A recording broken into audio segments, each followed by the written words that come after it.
This week, we're brought to you by our friends at Outer Loop and their new game, Dosa Divas. I love talking with the team last year at Giant Bomb at night during Summer Game Fest. You might remember Dan trying to teach that team how to cook, maybe smashing Doritos in there. Well, now the team has gotten over whatever ailed them with that to deliver the game. Their new game, Dosa Divas, is an RPG where you play as two cool sisters who pilot a mech that cooks tasty food that packs a punch during combat. It is out now on Steam and the big consoles. It's a game that feels like you made a stew with parts of Octopath Traveler, Cooking Mama, and Super Mario RPG. Check out the Steam page, give it a wish list, and buy it if it looks like your speed. The game is funded by Outer Sloth, the fine folks who run Among Us.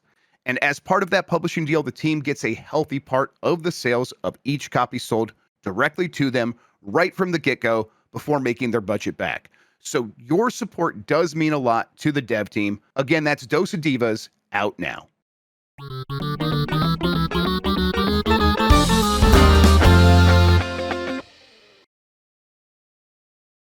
Hey, everybody. Welcome to Game Mess Mornings with me, Jeff Grubb, your host from giantbomb.com. Thank you for tuning in. In this episode, we're going to be talking about a Disney extraction shooter for some reason, because the world's gone mad, I think. It's going to be a good one because we have Lexi Luddy on the show. Lexi, how are you doing? I love my man, Cabin. Cabin is the best man. Of course, and we all know what that is. What are you talking about? From Pragmata, Cabin. Oh, I've not been able to play yet because I am going to do a Giant Bombs TM, Mike Minotti's TM, Launch Look TM for Pragmata this Friday, everybody. So, well, but I'm so excited for you to meet Cabin and realize that he's basically just Jan Ochoa. Okay, what fantastic. The fuck? Oh no, never mind. That was meant with so much love, Jan. I know, but okay. You have backpacks full of bullshit. Yeah, okay. I'm looking forward to it. I've heard nothing but good things, and all the reviews just went live. We'll definitely get into those here in a bit on the show. But I guess, I mean, you've been playing it, Lexi. What do you think? I rolled credits last night. Okay. I love this game. I think that this game's probably going to hash out around like an 80 something on Metacritic. I don't know if that's been collated yet, but early score on OpenCritic is 89. So more reviews are going to come in, but 89 so far. I'm delighted to hear that. I love this game. I've been a big champion of this game since I saw it first at Gamescom. I've seen this game a lot at different events. But I am a huge fan of the hacking minigame. It just is so intuitive and gives you something to do while you are shooting dudes, and the combat challenges that they introduce as the game goes on is really good, and the pacing of that is really good. I was also saying to the person who reviewed it for Gamer Guides yesterday, it was really refreshing to see a father-child relationship in a video game that isn't man is grumpy and learns to be less grumpy. Yeah. Like when you meet Hugh at the start of the game, he's a pretty decent guy who's quite nice, and he grows and changes in other ways, but he doesn't like learn to love or learn to open up his cold dead heart like seemingly every other AAA video game dad has had to do for the last like 15 years. And so I really like the dynamic between Diana and Hugh. This game's great. I really like it. I hope it does well for them. I'm very curious how it does do for them as Capcom's first big new IP. I mean, you had stuff like Kunitsugame, but that was definitely a budget game. This is a game that has been in development since before 2020, so like at least a 6 or 7 year development cycle. So yeah, I'm glad that it's one of those games where it's good on its own. In the context of how long it took to get made, it's incredible. It's a miracle this thing came out as well as it did. Yeah, it just continues to speak to where Capcom's at, and yeah, I mean, I've heard some very like blazing takes. Sean and Christian were playing it over at Game Mess, and they were saying that they like it better than Resident Evil Requiem. So it's like, okay, I think I would be in that same boat. Yeah. Okay, incredible. All right, let's get into the reviews. Oh, go ahead. Finish. I will say, stop encoding your cutscenes at 30 FPS. Yeah. What the hell? I'm playing on a nice new PC. And especially when the only pre-rendered cutscenes in the entire game are for the first cutscene and for the final boss. That's weird. That's Yeah. real, like, It, halfway through a fight, it just jumps down to 30 FPS and looks like shit for no good reason, and then goes back to 120 FPS. That's a weird experience. yeah, that is like, are they pre-rendered like video cutscenes or like, or I'm are assuming they you? have to. There are two instances in that game: the opening cutscene and during, near the very end of that game, where very briefly for moments, certain areas are pre-rendered, and I'm assuming it is because the consoles or the Switch in particular probably couldn't render certain things in real time. Which makes sense. They're Oh, kind of like sure. they're the biggest and widest open environments they show you. But even then, like, video games don't mind having big ass file sizes anymore. Clearly Right, that yeah. boat has sailed. Like, just make it a 60 FPS cutscene. Please. Yeah. All right. Well, we'll talk a little bit more about Pragmata here in a second. First, let's explain ourselves. We're Giant Bomb. We're independent games media. To do that, we need your help. Go to giantbomb.com/join, become a premium member. Gets you ad-free shows, gets you a ton of goodies. It's going to get you Portal Pals, Marry Me Tomodachi, The 9 Lives of Mr. Mistopheles. Me and Mike did just record the Endurance Run. We haven't like gotten to a point where that is going to be ready to like put out any second now, but once it's ready to go, you'll probably get that a little bit early if you're a premium subscriber. We're going to make that all happen. It's great. Thank you everybody who does support us. We really appreciate it. As far as this show goes, most weekdays I, Jeff Grubb, will help piece your gaming life back together. That includes breaking news and maybe even some of our own original reporting. For all these topics, I'll get the input of a bona fide expert who will make me look smart. If you are watching live on Twitch, welcome. You can always listen to the show later on podcast feeds or by searching for Game Mess Mornings, or find the RSS feed on giantbomb.com. You can also catch the show later with chapters and timestamps on YouTube. Hello, YouTube. All right, we have a lot to get into, so let's start the morning mess with Pragmata reviews. As we were saying, 89 on OpenCritic. It got a 4.5 star review from Mike Minotti at Giant Bomb, who writes, it's rare we get a new IP from a big publisher like Capcom these days, especially one with production values like this. It's a risk when you could just keep pumping out Resident Evil remakes and sequels while making guaranteed money. Well, this risk pays off. It also got a 9.5 from Luis Joshua Gutierrez at, I didn't write down where that's from. I think it's from Tech Raptor. Pragmata is an emotional journey that'll stay with you long after you've completed the game, all while making you appreciate the little things we may take for granted. And about 3 minutes ago, I saw Sean in chat say this is his favorite third-person shooter ever. What the hell? Okay. What puts it over the top for you? Is it just the fact that it like gives you so much to do moment to moment? The pacing is really, really good, and the way that it introduces new hacking mechanics and new weapons is doled out so well, that you basically never feel like you are doing the same combat arena twice over the course of 15 hours. And I think that the relationship between Diana and Hugh really is really well realized.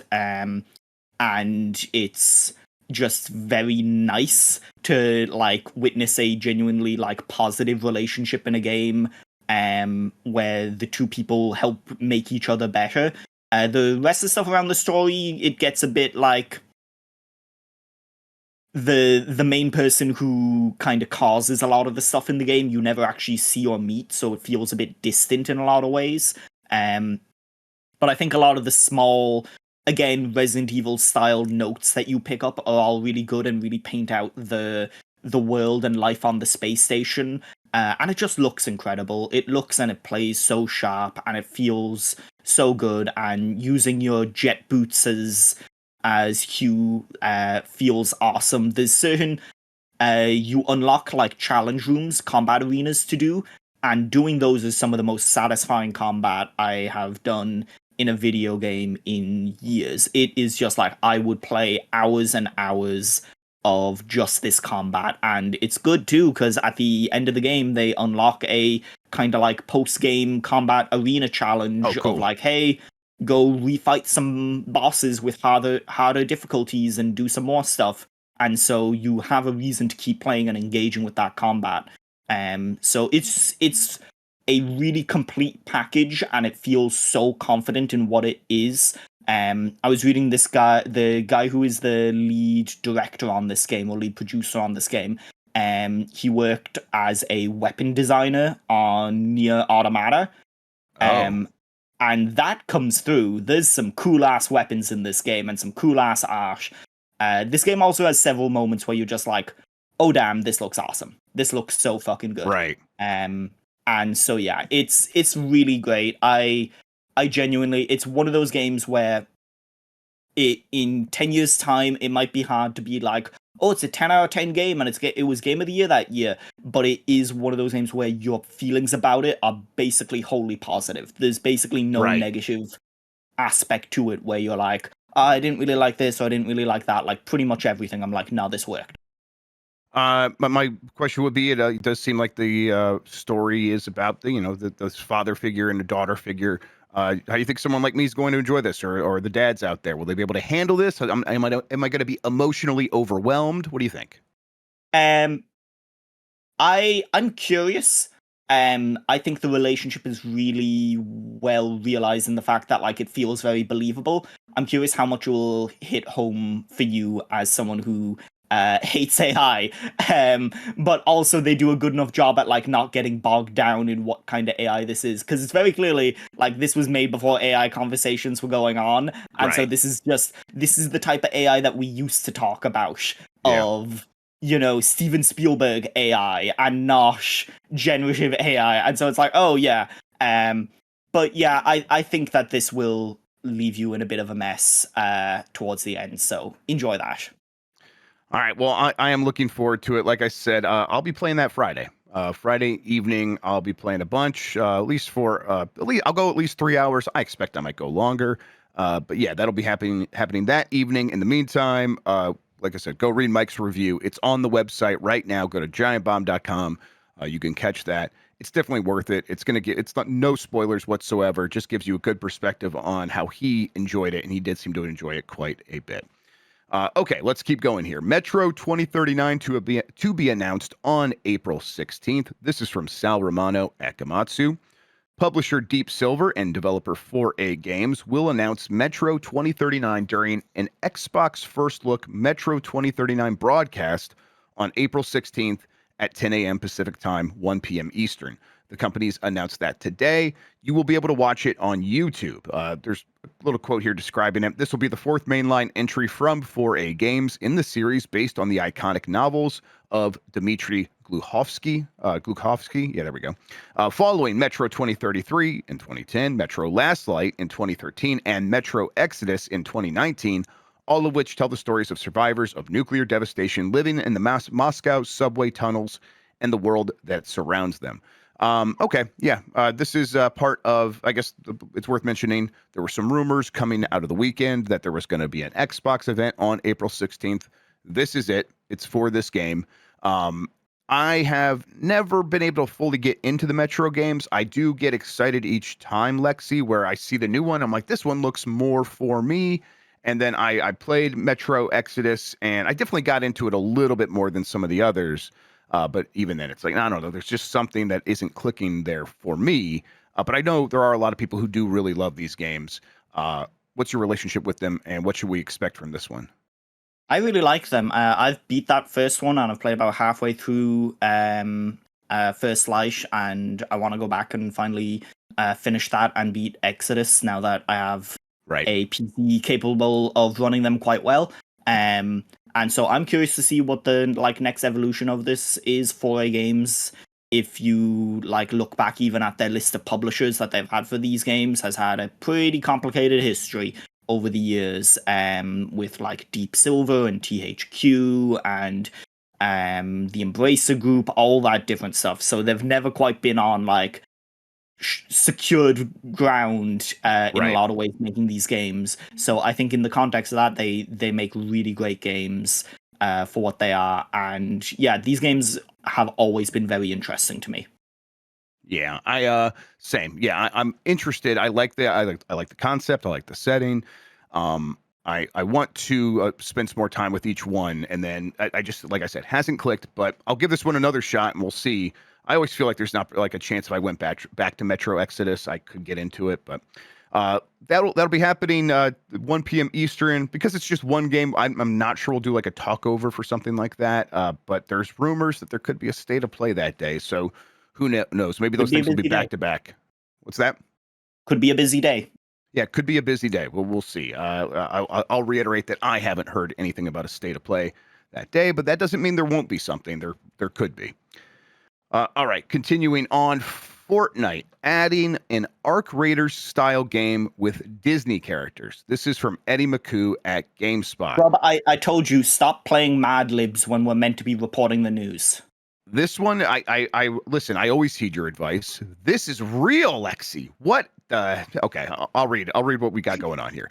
Epic Games and Disney are working together on multiple upcoming games as part of the mysterious Disney X or Disney Cross Fortnite project, and now one of them has seemingly been revealed early. It's probably not what you expect, though. Bloomberg reported that the first new game to come from Disney's $1.5 billion investment into Epic Games will launch in November, and it will be a shooter along the lines of the popular extraction game Arc Raiders. Players will be able to suit up as a Disney character and duke it out until they reach an extraction point, so sources told the site. According to the report, internal reviews for the project have assessed it to be, quote, not very original in its current form, but other staffers said they feel optimistic that it will be in better shape come launch. Disney's investment into Epic and Fortnite will span at least 2 more games, the sources added. An early version of the second game got middling internal reviews, sources said. The report went on to say budget for the third game was shifted to the first 2 projects because Disney was disappointed by Epic's release timeline. A spokesperson for Epic Games told Bloomberg that its reporting on these unannounced games was not reflective of the ambitions of the Disney collaboration. The spokesperson said Epic has aggressive development timelines, and it has always been this way. There's more here, but yeah, okay. Disney extraction shooter in Fortnite Disney extraction shooter, yeah, alongside Fortnite, whatever. That part doesn't matter. The part that matters is Disney characters running around with guns, killing each other so that they can get loot, then go to an extraction point, and then take that loot back and fucking talk to a fairy godmother and have her make a better gun. Like, what is happening? Goofy needs to get those enchanted eggs or whatever the fuck, and he'll bring them back to Figment, and Figment will use those eggs to build a better AK-47. You know? I do know, and I do think like that sounds like what I mean. The idea that the one internal complaint right now is it's not very original seems to imply it plays just like Arc Raiders.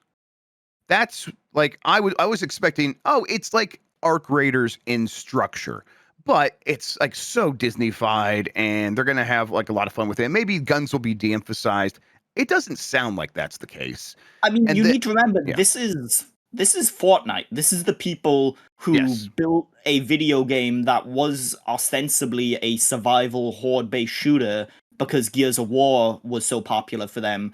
And when that wasn't taking, they looked across the bow and they saw PUBG doing ridiculous numbers and just kind of went, "Oh, bet."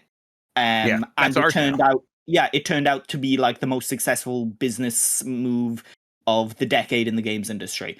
And they have done that time and again with several other game modes. When Apex Legends introduced a ping system, they were like, a week later, we should have a ping system.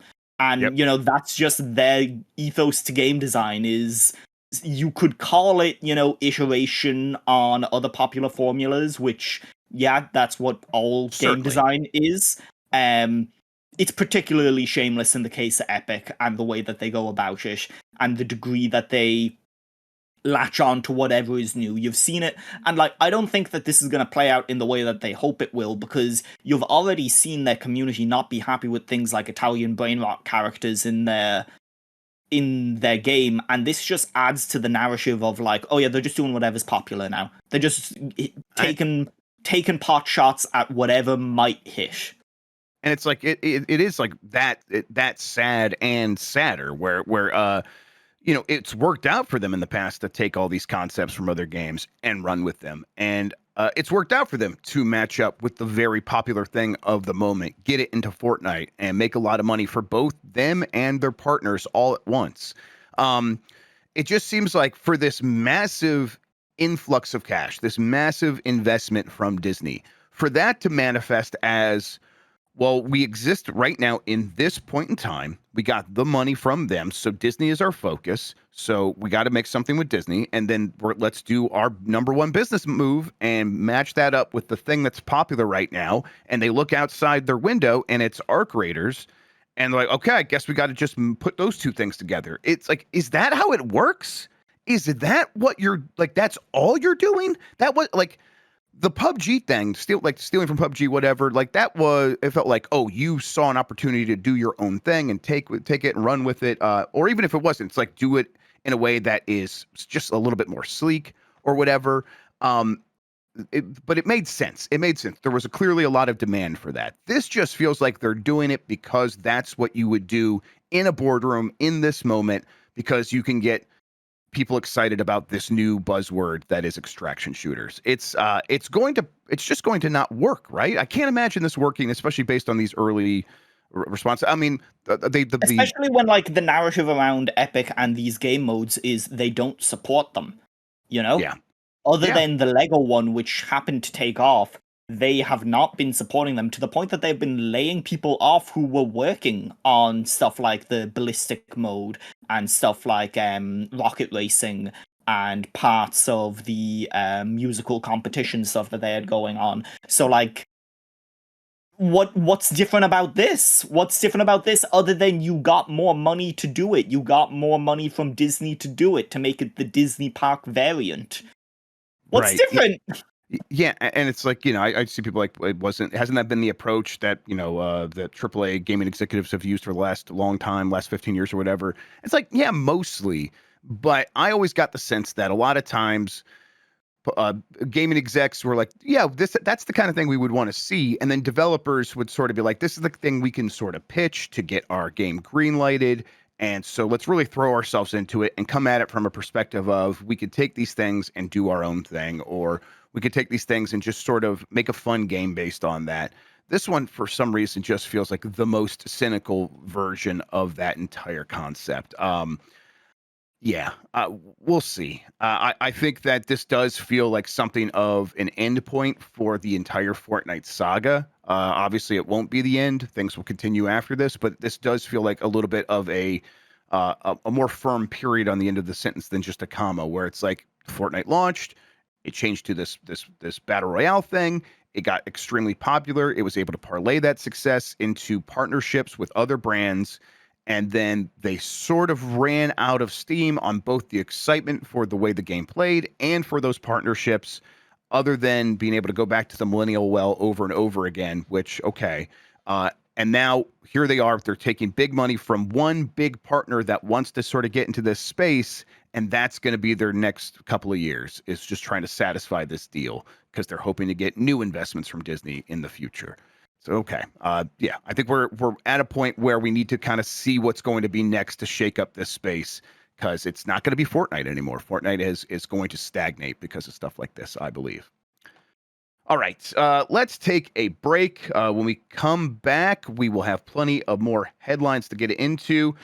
Just to let everyone know, GMM is sponsored by Dose of Divas this week, so let's go check out the trailer right now. What are you gonna make? I'll give you one guess.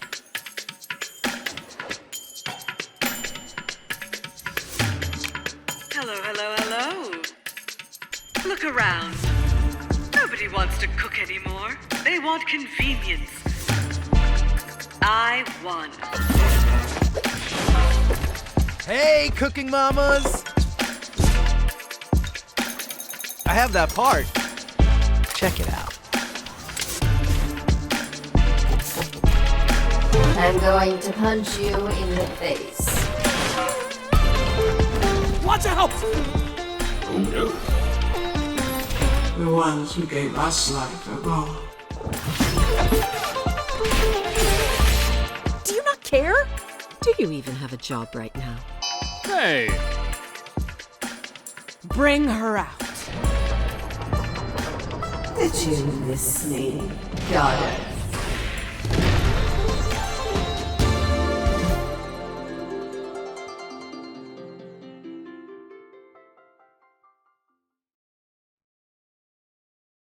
That's right. This week we are brought to you by Outer Loop Games and Dosa Divas. Shout outs to them. That game is out tomorrow, everybody. So be sure to check it out. Add it to your wish list. We did talk to them at Summer Game Fest at GB at night, and it was great to kind of see how the game was doing. It's come a long way and looks really good, as you can see by that trailer. So definitely check things out. It's $20. It's going to be on PC, Switch 1 and 2, PS5, Xbox Series X and S. And again, that's April 14th for the release.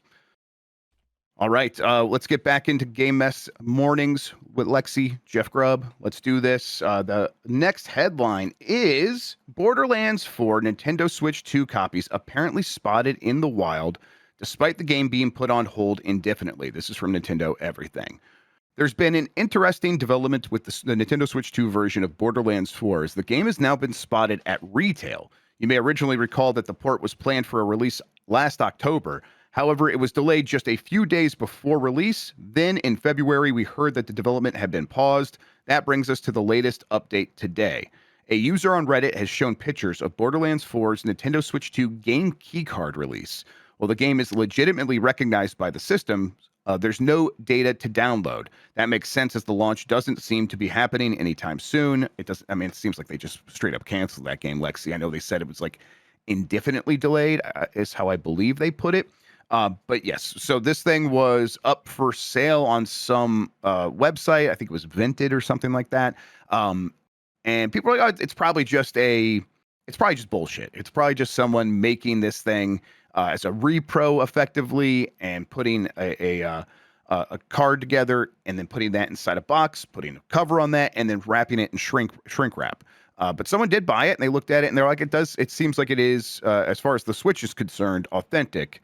And I guess that makes... even loads them to a store page here. Yes. Which is nuts. It makes... Or to like an eShop backend page. Right, an eShop backend page, which then fails to download any data, right? That's where it doesn't work. I mean, it kind of makes some sense. Yeah, go ahead. It says that the date, data de usalasha, I think that's Spanish, and I'm assuming that's release date, says the 3rd of October 2025. But right. Then they can't redeem it. That's wild, man. I mean, I think this is a game that definitely felt at the time like it was canceled or delayed at the last minute for the Switch, right? It was supposed to happen. They were getting ready for the release along with everything else, and then it was like, now it's coming in October, but it's still happening. And then they just pulled the plug on it and said it's delayed indefinitely. So these cards, I'm sure, were printed because it's just the game key card. It's just a tiny bit of data that does send you to the store to download the data. Yeah, it's I guess it's weird, but it also is like, hey, why not get these things ready to go? Because it's not like we need to have the game finished to put them on the cards. They're just going to work when it's ready. So they can, all right, let's get them shipped to retailers, get them put in the chain, and people are able to get their hands on at least one. This is bizarre. I don't think this game's ever going to come to Switch 2, so it's a very weird curio. This is next level dead stock. Like, this is dead stock in a very literal sense. Yes. And yeah, I actually have dipped back into Borderlands 4 because the first DLC pack came out recently. And I loaded up my PlayStation save, and I forgot how soft the image is in that game. That game has performance issues. Right. And like properly is a rough experience to go back to especially if you've been playing on PC for a while with like other games. And then I wound up finding a cheap copy of Borderlands 4 for PC last week, and so I bought that and I loaded it up, and boy, that game is explicitly designed around being able to use frame gen technology. Like, that game really struggles to get outside of the 40 FPS zone, even on a 5070 Ti, which is kind of nuts, unless you're using frame gen. So yeah, I'm not surprised. How did they think this was ever going to come to Switch 2? Like, I get that the Switch 2 has whatever Digital Foundry call it, mini DLSS. DLSS light or diet or something. Yeah. Yeah. Not the Transformer model, the other one. An old CNN model. Yeah. Yes. And like, I get that they probably were told like, hey, this will be able to, upres things to some degree. But man, it was never going to run on this. The open world in that game, the streaming of assets, all of those different things, it just was not gonna work. And even if it did, it would be a file size of like 100+ gigabytes. It would be nuts. So yeah, I have no idea how they ever thought that this would ever be a thing, and it's fascinating that it's out there. I guess if you use Vintage, check this out. I mean, I kind of want a copy. I'm not sure how much this thing sold for, but yeah, I kind of would like this. That'd be a fun thing to have. But this also does give insight into what happens if there is no eShop on the other side, or no store, or the data gets taken down. It's like, yeah, of course, this is what was going to happen. It's going to go to the store and there's nothing there. But yeah, it's just a little preview for what might be the case in 25, 30 years when the eShop service shuts down for whatever reason. These game key cards will just be complete waste. They will just be things that are in landfills, serving no purpose whatsoever, I guess, other than looking like something that was once a Nintendo product, even if it's not a Nintendo product anymore. Yeah, you're right about Borderlands 4 running on this thing. When it just didn't function on PCs, high-end PCs, that was the death knell for that. And then the idea, like, it was also pretty rough on consoles, but I don't know, specifically on PC, I know it was very weird. All right, let's keep going here. Hacker group confirms it will release stolen Rockstar Games data. This is from Andy Robinson at VGC. A group of hackers has said it will release data stolen from Grand Theft Auto 6 developer Rockstar Games after its demands were not met. This weekend, the hacker group Shiny Hunters demanded a ransom for data it said it had obtained from the GTA Studios cloud servers. In a statement, Rockstar confirmed the breach but downplayed its impact. At the time, Shiny Hunters, it's always the Pokemon people, issued a deadline of April 14th for Rockstar to pay a ransom, lest the data be released. However, speaking to the BBC, the group has now confirmed it will release the stolen data online. Law enforcement advice globally is to not pay cybercriminal ransoms, as it encourages theft and comes with no guarantee that the hackers will delete the stolen data. Shiny Hunters hasn't said what the data it's obtained is related to, but due to its alleged method of access, a third-party tool used to track cloud cost, it's speculated that potential exposure likely includes financial records, marketing plans, contract information, player spending data, rather than game assets. And that spending data is the data side of that, not necessarily your personal information, your personal data, at least according to Rockstar so far. Which, Rockstar's been hacked before. I bet that this is, a lot of this stuff's probably compartmentalized at this point. And they're things that are most vulnerable, like these cloud servers, probably doesn't have anything related to your purchases about like actual credit card information and things like that. Although it could have personal information about the developers. We're not quite sure about that. Not much probably to add to the story, Lexi, but this is going to keep happening. These hacker groups will keep attempting to have these ransoms paid, and most of these companies probably won't pay it because, like the thing says, there's no guarantee they will actually destroy it if you pay that money. So what do you make of all this? Yeah, this is very interesting that this is happening in the context of they also have their whole union busting thing going on at the moment. Yep. Alleged union busting, I should say. And so the fact that there is information coming out around just how much money the company is making, and that is going to be in the public realm, that is definitely going to add another element to proceedings with that. Oh no. Oh no. We'll now have more transparency as to how much money Rockstar makes. Oh dear. Jeez, that sounds awful. Yeah, I'm real bummed. So I'm very curious to see how that shakes out over the course of this. And yeah, I'm morbidly curious. I mean, obviously, as a journalist, handling illegally obtained information is kind of a dubious task, and something once you have it's to out be there, quite though, it's once it's part of the some- public record, we'll discuss it. once you have to be careful about how you obtain it and how you go about accessing it and things like that. Absolutely. And so, yeah, I'm very curious to see how this plays out. And it does not feel like this feels like a story that is just starting rather than anything else. Like, there feels like there is a lot more to come out to this over the next few days. What day did they say they're releasing the information? Or did they confirm? Yeah, they gave it a deadline of April 14th, which is tomorrow. Tomorrow, yeah. Yep. I mean, look, this thing's probably got some information that is relatively up to date about the nature of the marketing plan for Grand Theft Auto 6. And that is, I think we could expect probably going to be a pretty substantial marketing plan. They probably will be spending a lot of money, and being able to see that in stark contrast to what the union is demanding, that'll probably help out the union. I would imagine.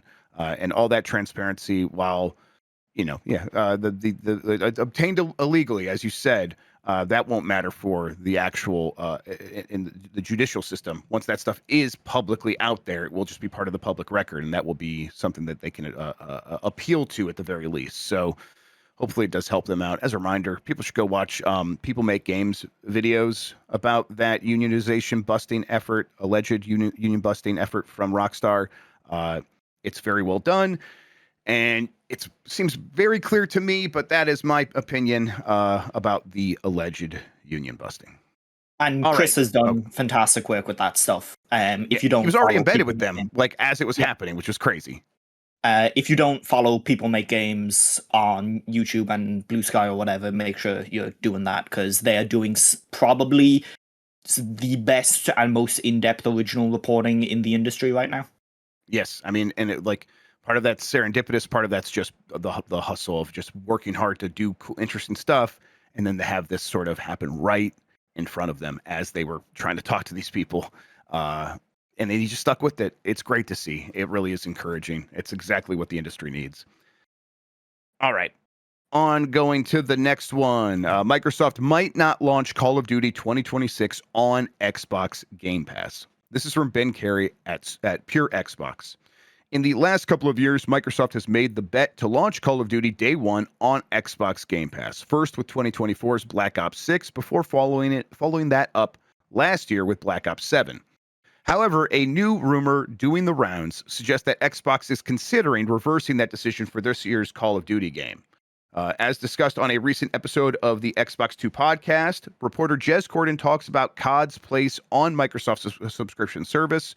Corden goes on to ponder the thought of Xbox not launching Call of Duty 2026 Day 1 on the service, before following up that he's heard such a move is, quote, a possibility. It'll be interesting to see if they take Call of Duty out of Game Pass this year, he said, which is a possibility from what I've heard. I think it'll reveal some of the cracks in the strategy with Game Pass, possibly. Okay. I will say that my thought here is that they probably should do this and then lower the price of Game Pass.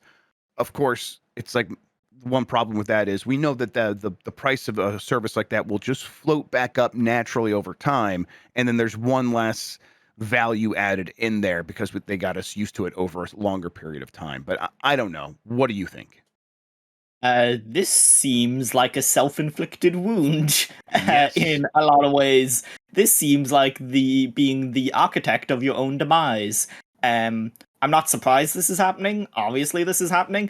As someone who has had quite strong opinions on the Call of Duty games, especially recent ones, the idea of asking people to pay $70 for what is ostensibly thinly veiled warmongering propaganda, which most recently was replacing workers' art with AI slop and also sucked, in the case of Black Ops 7, being nice to Black Ops 7. That the idea of asking people to pay $70 for that is bananas. It's cuckoo. It's wild. I'm sure that they will make more money off of this. But boy, it won't make them any friends. I doubt their Game Pass numbers on Call of Duty was that high anyway, because anyone who's Right. serious about playing Call of Duty is buying the $120 version that lets them play a week early or whatever. But even then, still, this is yet another pure like own goal for a company which is still under BDS boycott and genuinely seems like it is trying to rack up a cricket score against itself. It's kind of incredible.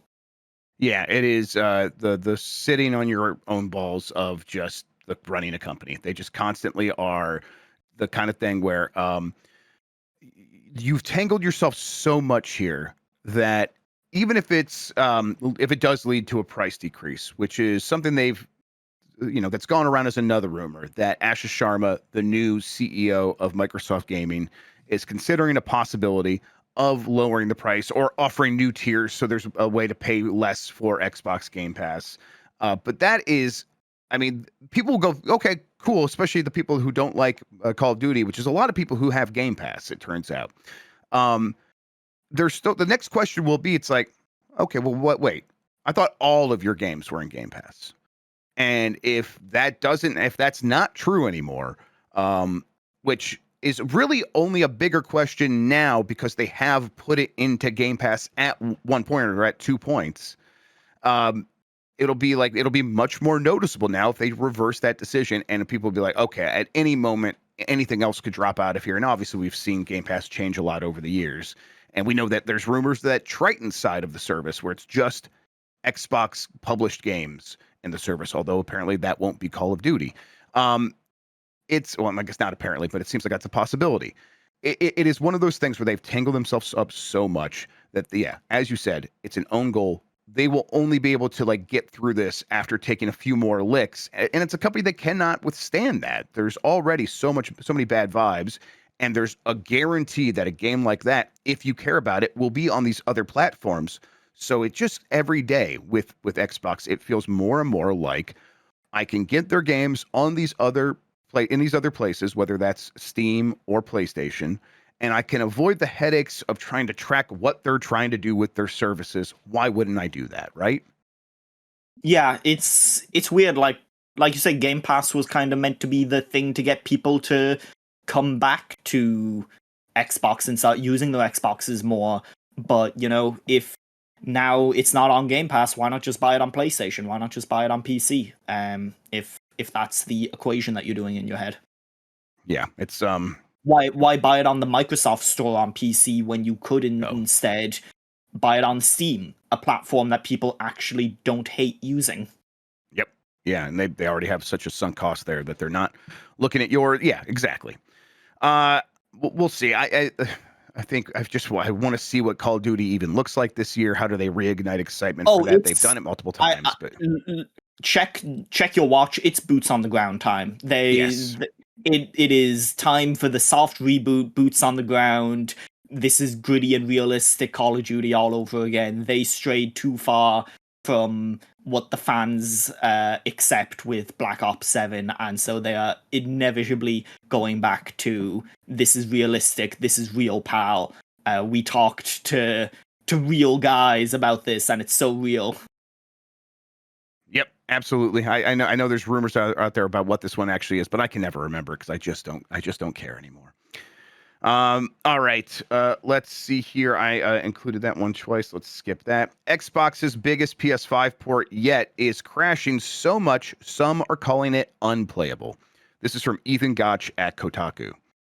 Bethesda RPGs used to be infamous for launching on PlayStation consoles with all sorts of bugs and glitches.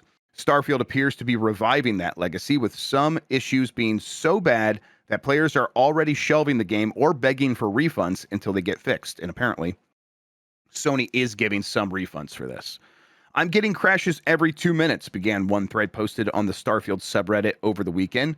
Tried everything, deleted saves, tried performance 30 and 60 frames per second, delete the game, re-download it, and it's still happening. Every other game is working fine, and I never had any crashes. It's just Starfield. This is not acceptable. They should refund us. Other players in the thread listed similar issues, especially for save files further into the game. While not everyone is facing crashes, the bugs, ranging from slowdowns to complete freezes, appears to be affecting players on both PS5 and PS5 Pro. Okay, there's two sides of this. There's two sides for me. The bugs that people are running into, yeah, that's just always going to be a part of Bethesda. Unless they do figure out some magical way to wave their AI wand and be like, here's 100,000 AI agents going in and playing the game like humans do. That hasn't happened yet, weirdly.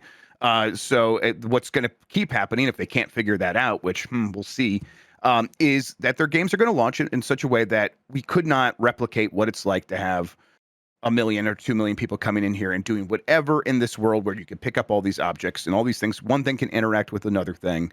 It is that complicated. The game crashing bugs, though, it really just feels like that is something you got to get under control if you're Bethesda. That's where the resources should go before launch, because that's the stuff that turns people away and makes them never want to try Bethesda games. And yet it's happening again after it happening so many times in the past. This is just Bethesda, right? Yeah, do you want to know the most exciting part of this story? I do, please. Oblivion's scheduled to come out on Switch 2 this year. Yeah, I mean, I want to see it. I mean, they just went through this with Skyrim. The Skyrim update on Switch 2 ran bad at launch. It's better now, but you expect, all right, you've learned from that, and you will apply that to Oblivion. We'll fucking see about that. From what I gather, the Fallout 4 port to Switch was generally calamity free. There was obviously large concessions made to get it running on a Switch 2, but also that game released in 2015. Boy, how the crashing, like, that's not something that doesn't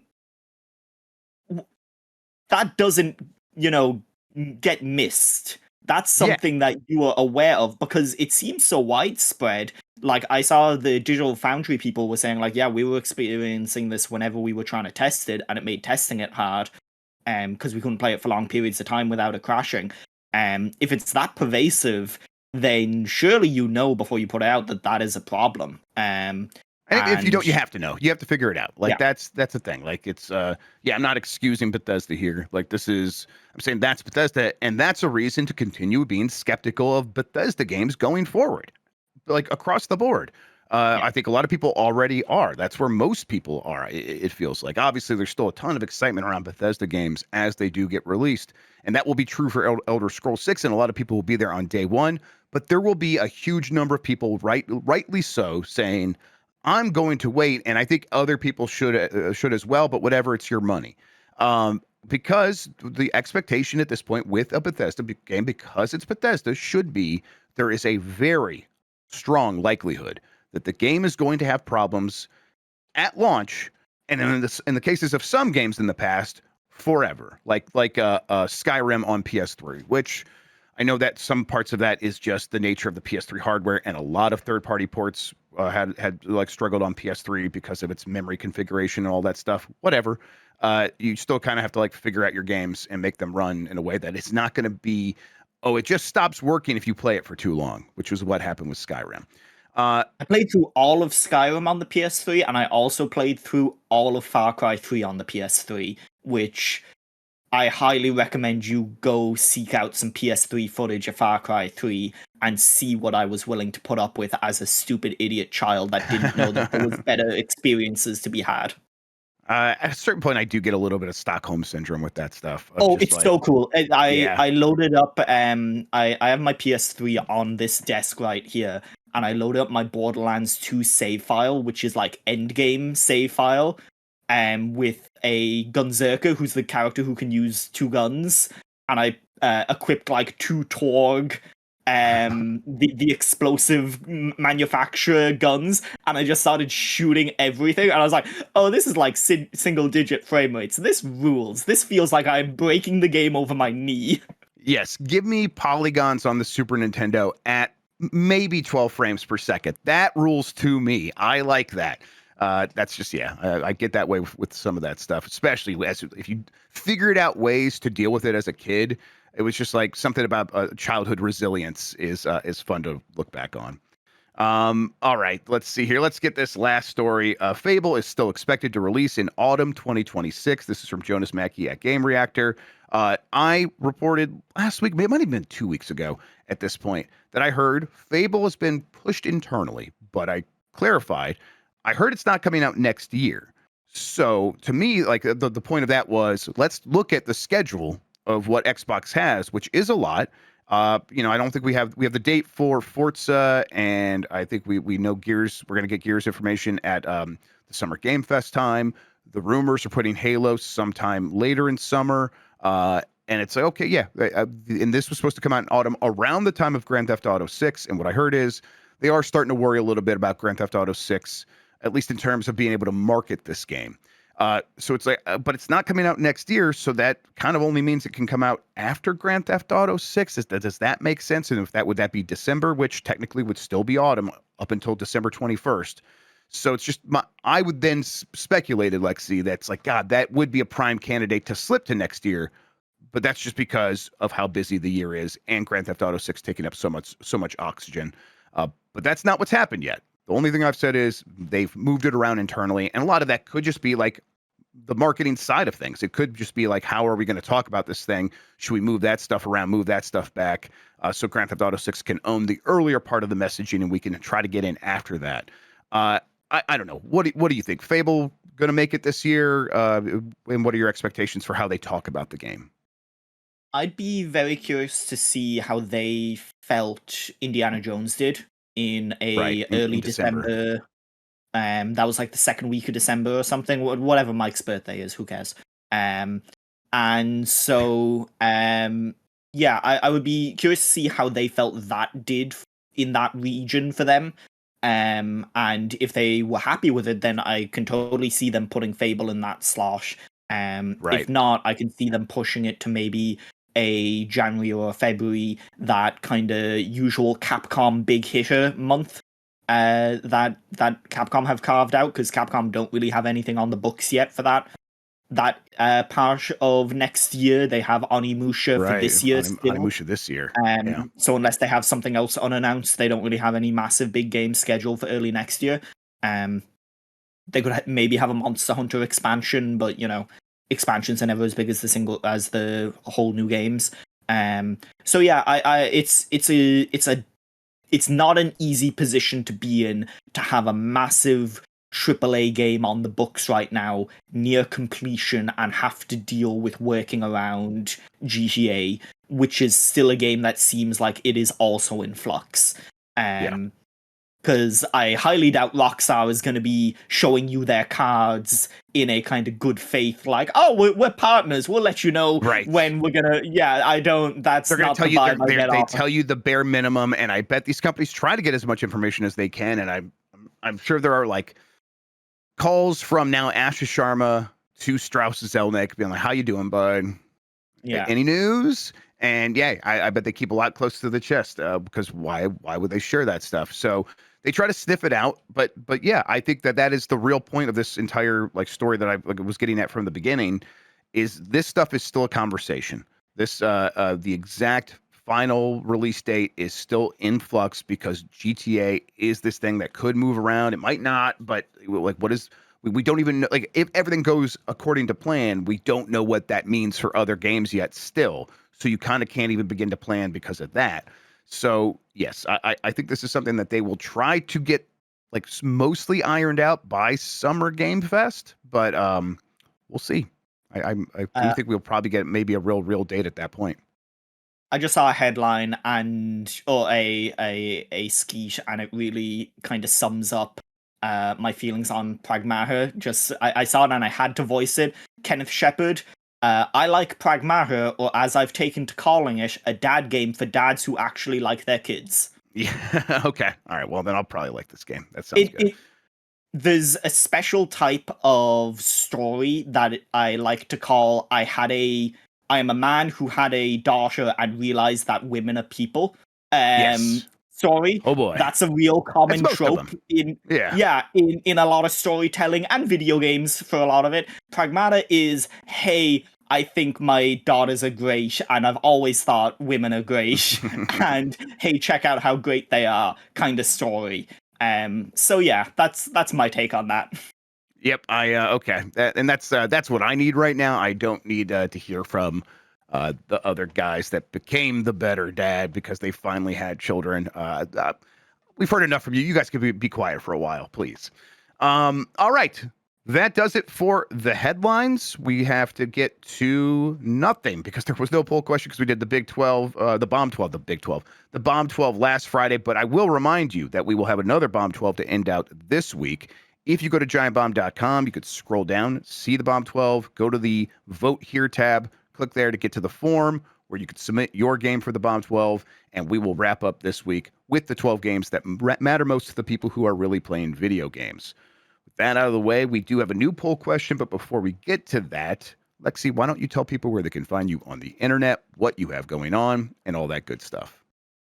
Yeah, you can find me at lexluddy.xyz on Blue Sky. You can also support me over on Patreon, patreon.com/startmenu. Startmenu, we're trying to help people break into the games media and help raise up new voices.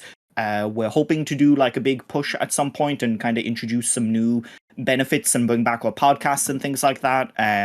It's very dependent on my time and my personal circumstances, so we're trying to work around some things. But if you want more original games media, people coming up through grassroots stuff, we're a great place to start supporting that. We're going to have a review of Pragmata going live over the next day or two. We got a little bit late pre-release, so a review is finishing it up and writing their review now. We're also going to have a review of Dosa Divas. And both of those, purely because we are Patreon supported, are going to be paid reviews, which we don't always get to do. So that's an awesome thing. And yeah, I'm also going to be at the Fish Game Summit in Galway next week. So if you live in and around Galway, come say hi. I'm hosting a roundtable, or helping host a roundtable. One more show note for everybody: when we do the Bomb 12 this week, Eka from who works on Dos Divas from Outer Loop will be on the show as my co-host, which is fantastic. I ran into him at GDC, and it's so great to talk to a developer that is so forthright and so open. And just like I'm not going to sugarcoat anything. How to cook from Dan Reichert, right? Yes, Dan Reichert taught this man everything he knows about cooking, especially Dorito burgers on a grill. Yikes. I would love it if the final secret boss, because Dosa Diva is a turn-based RPG. If the secret boss that is more powerful than the actual final boss is Dan Reichert, like Donkey Kong in the second round of Punch Out for the Wii. Exactly. Yeah, that's the fight against God. Is Dan Reichert and his unholy burgers. Yeah, you're right. That nails it. That's exactly what Dan Reichert is. All right, let's see here. I think with all that out of the way, let's get to the next poll question that you can answer for Wednesday's show. Have you played Starfield? Yes, now that it's on PS5, and no. Those are your options. We'll discuss it, like I said, on Wednesday's Game Mess mornings here on Giant Bomb. Speaking of Giant Bomb, we might be doing a mist today. There's some, as always, we come into Monday with a little bit of flux in terms of the schedule, but we'll figure that out. I thought I was going to be busy. I'm not, but I have to check in with Mike and Jan and see what they say. It's up in the air. There are, you know what? I think we did move it because we're recording something else today, but there's a chance we might still try to fit in Mist today. We'll let you know. And then, yeah, for the rest of the week, expect the Bombcast, expect more Game Mess mornings. We'll have a Blight Club. We'll have a voicemail dump truck. We'll have UPF on Friday, as always. Looking forward to doing everything. And then we have plenty of cool other things happening. There's always going to be new premium shows dropping now, new episodes of either Portal Pals or 9 Lives of Mr. Mistopheles. And we'll let you know what's happening with the Endurance Run soon as I get finished uploading all of these files. Oh my God, it's so much. And if they do record some Mist today, make sure to join me for the post-Mist podcast that we're doing called Don't Mist Out. That's right, everybody. It's hot right now. Don't miss out. You don't want to miss out We on Don't Miss explain Out. all of the plot of Myst again, back to you in painstaking detail. And you also do our top 10 missed puns that we say on each episode, which is very important, of course. And we get the writers on for the show. You know, the writers that you have for Monday Morning Myst. with Right, Mitch. Dana Gould. Yeah, exactly. Yeah. A bunch of others. Thanks. Shouts out to our writers as always. All right. I think that does it. I think we got everything wrapped up here. We did a good show. Lexi, thank you so much for hanging out with me today and talking about video games. I really appreciate it. Yeah, that was a fun one. That was a good one. We didn't have any Mind's Eye news, and every time I come on the show, I pray for more Mind's Eye news. I hope. I think we'll get.